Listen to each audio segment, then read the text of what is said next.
పహల్గామ్లో ఆ దుర్మార్గుల ఉగ్రదాడిలో ఎంతమంది భారతీయులు బలైపోయారో వాళ్ళందరి కుటుంబాలకు ఒక సాటి భారతీయుడిగా నా ప్రగాఢ సానుభూతి తెలియజేస్తున్నాను.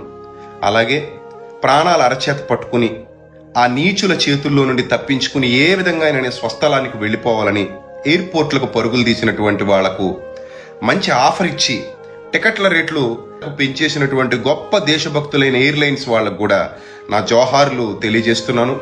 మీకంటే కూడా తన ప్రాణాలకు తెగించి పోరాడి చనిపోయినటువంటి నిజమైన ముస్లిం అదిల్ హుస్సేన్ కొన్ని కోట్ల రెట్లు గొప్పవాడు.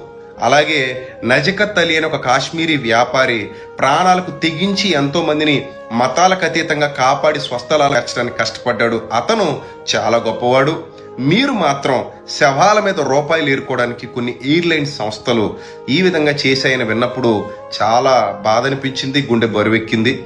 మనమందరం ఈ సమయంలో చాలా ఐక్యంగా ఉండాలి. నా ప్రియమైన భారతీయులారా, వీఆర్ ఆల్ ఇండియన్స్.